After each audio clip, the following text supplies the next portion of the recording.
The Hound of the Baskervilles by Sir Arthur Conan Doyle. Chapter 1. Mr. Sherlock Holmes. Mr. Sherlock Holmes, who was usually very late in the mornings, save upon those not infrequent occasions when he was up all night, was seated at the breakfast table. I stood upon the hearth-rug and picked up the stick which our visitor had left behind him the night before. It was a fine, thick piece of wood, bulbous-headed, of the sort which is known as a Penang lawyer.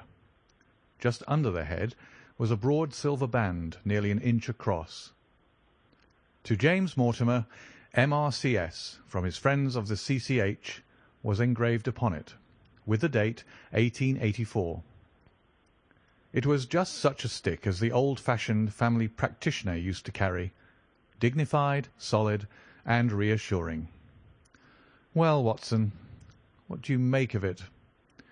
Holmes was sitting with his back to me, and I had given him no sign of my occupation. "How did you know what I was doing? I believe you have eyes in the back of your head." "I have at least a well-polished, silver-plated coffee-pot in front of me," said he. "But tell me, Watson, what do you make of our visitor's stick, since we have been so unfortunate as to miss him, and have no notion of his errand? This accidental souvenir becomes of importance. Let me hear you reconstruct the man by an examination of it." "I think," said I, following as far as I could the methods of my companion, "Dr. Mortimer is a successful elderly medical man, well esteemed, since those who know him give him his mark of their appreciation." "Good," said Holmes. "Excellent. I think also that the probability is in favour of his being a country practitioner who does a great deal of his visiting on foot."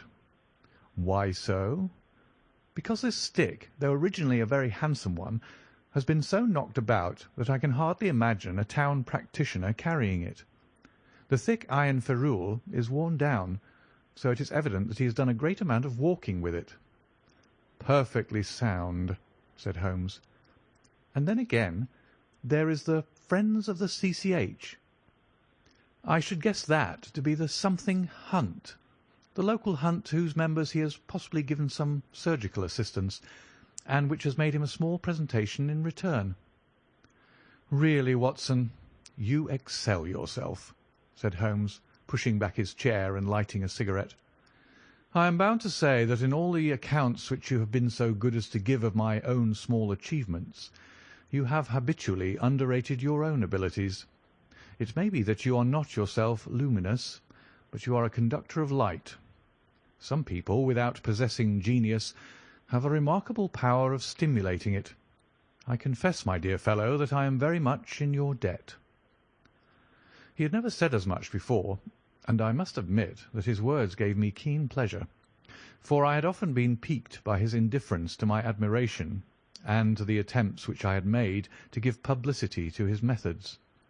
I was proud, too, to think that I had so far mastered his system as to apply it in a way which earned his approval. He now took the stick from my hands and examined it for a few minutes with his naked eyes. Then, with an expression of interest, he laid down his cigarette, and carrying the cane to the window, he looked over it again with a convex lens. "Interesting, though elementary," said he as he returned to his favourite corner of the settee. "There are certainly one or two indications upon the stick. It gives us the basis for several deductions." "Has anything escaped me?" I asked with some self-importance. "I trust that there's nothing of consequence which I have overlooked." "I am afraid, my dear Watson, that most of your conclusions were erroneous. When I said that you stimulated me, I meant, to be frank, that in noting your fallacies I was occasionally guided towards the truth. Not that you are entirely wrong in this instance. The man is certainly a country practitioner, and he walks a great deal." "Then I was right." "To that extent." "But that was all?" "No, no, my dear Watson, not all, by no means all. I would suggest, for example, that a presentation to a doctor is more likely to come from a hospital than from a hunt, and that when initials C.C. are placed before that hospital, the words Charing Cross very naturally suggest themselves. You may be right. The probability lies in that direction, and if we take this as a working hypothesis, we have a fresh basis from which to start our construction of this unknown visitor. Well, then, supposing that CCH does stand for Charing Cross Hospital, what further inferences may we draw? Do none suggest themselves? You know my methods. Apply them. I can only think of the obvious conclusion that the man has practised in town before going to the country. I think that we might venture a little farther than this. Look at it in this light. On what occasion would it be most probable that such a presentation would be made? When would his friends unite to give him a pledge of their goodwill? Obviously at the moment when Dr. Mortimer withdrew from the service of the hospital in order to start a practice for himself.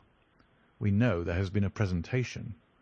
We believe there has been a change from a town hospital to a country practice.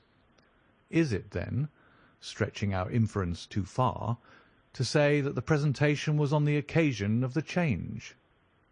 It certainly seems probable. Now, you will observe that he could not have been on the staff of the hospital, since only a man well established in a London practice could hold such a position. And such a one would not drift into the country. What was he then? If he was in the hospital, and yet not on the staff, he could only have been a house surgeon or a house physician, little more than a senior student. And he left 5 years ago. The date is on the stick. So your grave, middle-aged family practitioner vanishes into thin air, my dear Watson, and there emerges a young fellow, under 30, amiable, unambitious, absent-minded, and the possessor of a favourite dog, which I should describe roughly as being larger than a terrier and smaller than a mastiff. I laughed incredulously as Sherlock Holmes leaned back in his settee and blew little wavering rings of smoke up to the ceiling.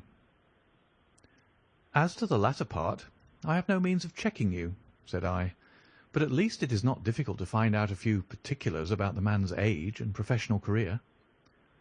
From my small medical shelf I took down the medical directory and turned up the name. There were several Mortimers, but only one could be our visitor. I read his record aloud. Mortimer James, M.R.C.S., 1882, Grimpen, Dartmoor, Devon.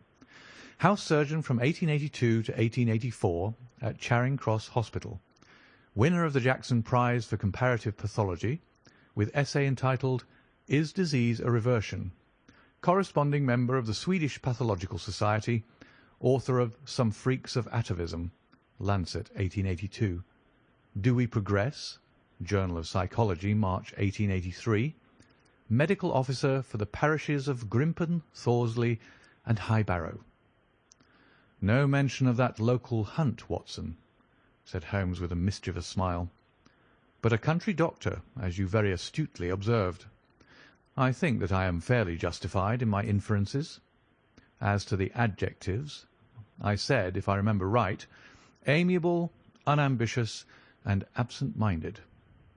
It is my experience that it is only an amiable man in this world who receives testimonials, only an unambitious one who abandons a London career for the country, and only an absent-minded one who leaves his stick, and not his visiting card, after waiting an hour in your room.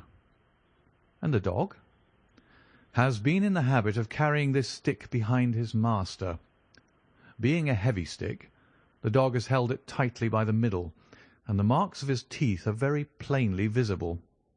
The dog's jaw, as shown in the space between these marks, is too broad, in my opinion, for a terrier, and not broad enough for a mastiff.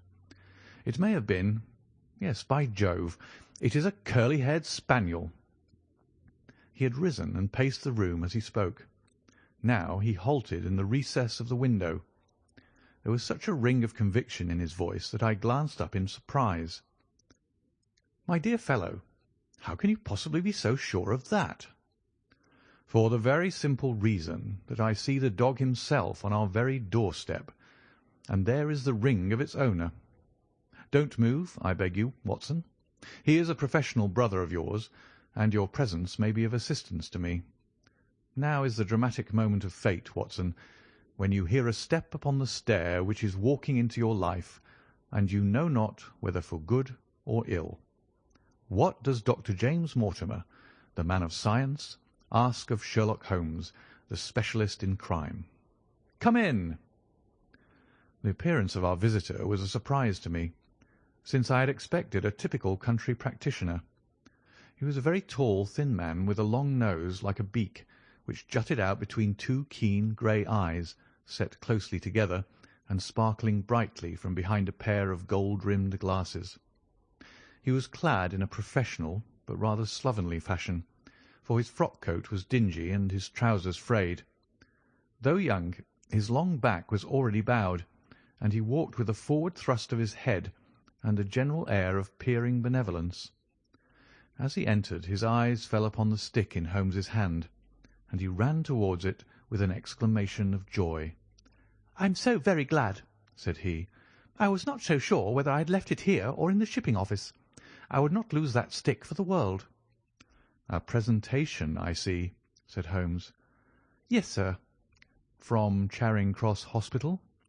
"From one or two friends there on the occasion of my marriage."